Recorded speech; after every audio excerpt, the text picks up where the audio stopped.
नमस्कार साथियों। अगर आपकी उम्र 60 वर्ष से अधिक हो चुकी है और आप आज भी खुद वाहन चलाते हैं, चाहे वह दोपहिया बाइक हो, कार हो या कोई कमर्शियल गाड़ी, तो यह जानकारी आपके लिए बेहद महत्वपूर्ण होने वाली है, क्योंकि साल 2026 को लेकर कुछ नए नियम और दिशा निर्देशों की चर्चा सामने आ रही है, जिनके बारे में हर वरिष्ठ वाहन चालक को सही और स्पष्ट जानकारी होना जरूरी है। कई बार ऐसा होता है कि आधी अधूरी खबरें सोशल मीडिया पर फैल जाती हैं और लोग बिना पूरी सच्चाई जाने ही घबरा जाते हैं। इसी वजह से आज की इस वीडियो में हम हर बात को बिल्कुल सरल भाषा में और विस्तार से समझने वाले हैं, ताकि किसी भी प्रकार का भ्रम आपके मन में न रहे। आगे बढ़ने से पहले एक छोटी सी बात, आज हम ड्राइविंग लाइसेंस से जुड़ी हर जरूरी जानकारी को समझने वाले हैं, जैसे 60 वर्ष के बाद लाइसेंस की स्थिति क्या होती है, क्या नियम बदलते हैं, क्या मेडिकल जांच जरूरी होती है और किन बातों का ध्यान रखना जरूरी होता है।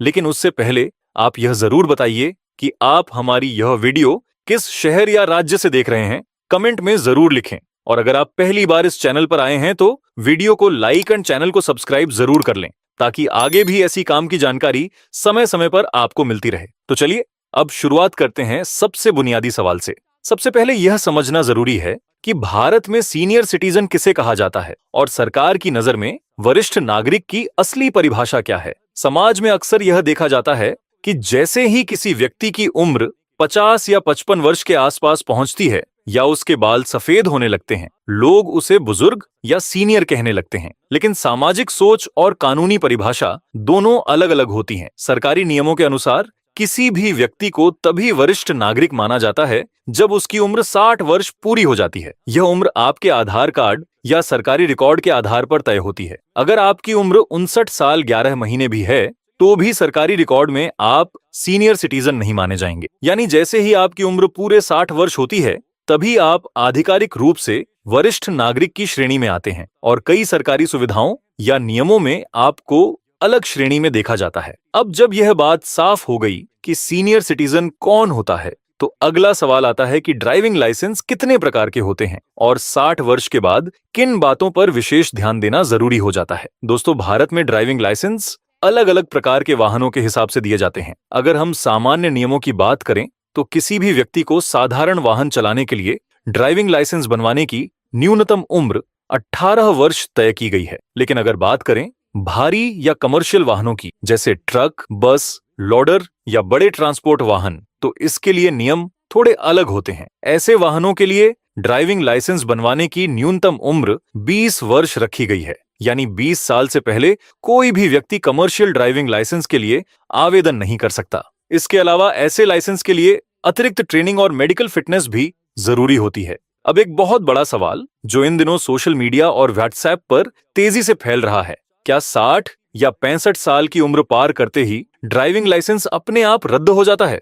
कई जगह यह अफवाह फैलाई जा रही है कि जैसे ही कोई व्यक्ति 60 वर्ष का हो जाता है और गाड़ी लेकर सड़क पर निकलता है, ट्रैफिक पुलिस उसका लाइसेंस जब्त कर लेती है और उसे वाहन चलाने की अनुमति नहीं मिलती। लेकिन दोस्तों, सच्चाई इससे बिल्कुल अलग है। भारत के किसी भी कानून में यह नहीं लिखा है कि सिर्फ 60 साल की उम्र पार करते ही व्यक्ति को वाहन चलाने से रोक दिया जाएगा। यानी केवल उम्र बढ़ जाने के आधार पर ड्राइविंग लाइसेंस अपने आप रद्द नहीं होता और न ही तुरंत सस्पेंड किया जाता है।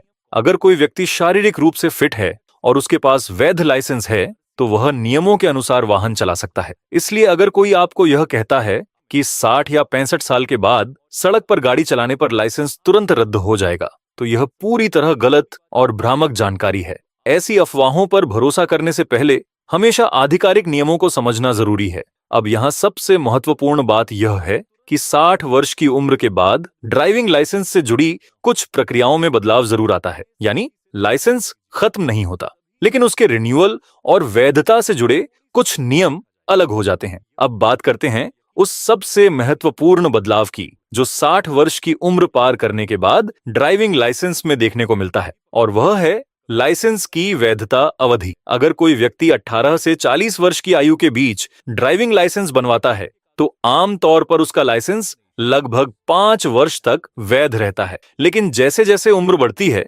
वैसे वैसे लाइसेंस की वैधता अवधि भी धीरे धीरे कम होने लगती है। जब कोई व्यक्ति 60 वर्ष की उम्र पार कर लेता है और उसके बाद अपना ड्राइविंग लाइसेंस रिन्यू करवाता है या नया लाइसेंस बनवाता है, तो उसकी वैधता सामान्यतः करीब 3 वर्ष की रह जाती है। यानी हर 3 साल के बाद आपको फिर से लाइसेंस के नवीनीकरण की प्रक्रिया पूरी करनी होती है। यही नहीं, अगर किसी व्यक्ति की उम्र 70 वर्ष से अधिक हो जाती है तो यह अवधि और कम हो जाती है और लगभग हर 2 साल में लाइसेंस का नवीनीकरण करवाना पड़ता है। सरकार ने ऐसा नियम इसलिए बनाया है ताकि वरिष्ठ नागरिकों की समय समय पर स्वास्थ्य जांच हो सके और यह सुनिश्चित किया जा सके कि वे वाहन चलाने के लिए शारीरिक और मानसिक रूप से पूरी तरह सक्षम हैं या नहीं। इसी उद्देश्य से मेडिकल सर्टिफिकेट की व्यवस्था रखी गई है। इस मेडिकल जांच के दौरान डॉक्टर आपकी आंखों की रोशनी की जांच करते हैं। यह देखा जाता है कि आपकी दृष्टि साफ है या नहीं। इसके अलावा शरीर की सामान्य स्थिति, हाथ पैरों का संतुलन, प्रतिक्रिया समय, सुनने की क्षमता और समग्र स्वास्थ्य की स्थिति का भी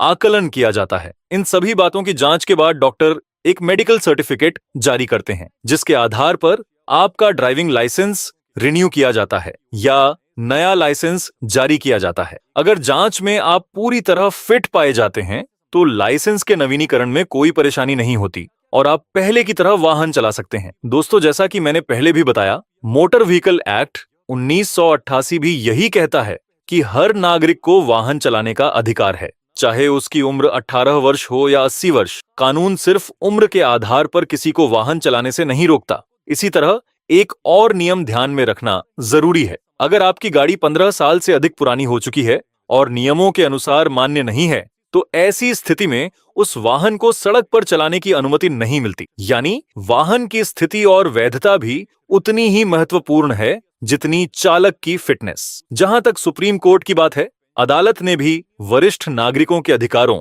और उनकी सुरक्षा को लेकर कई महत्वपूर्ण टिप्पणियां की हैं। लेकिन उस विषय पर विस्तार से चर्चा हम किसी अलग वीडियो में करेंगे, ताकि हर पहलू को ठीक से समझाया जा सके। फिलहाल इस वीडियो का उद्देश्य सिर्फ ड्राइविंग लाइसेंस से जुड़े नियमों को स्पष्ट करना था, ताकि किसी भी तरह की गलतफहमी न रहे।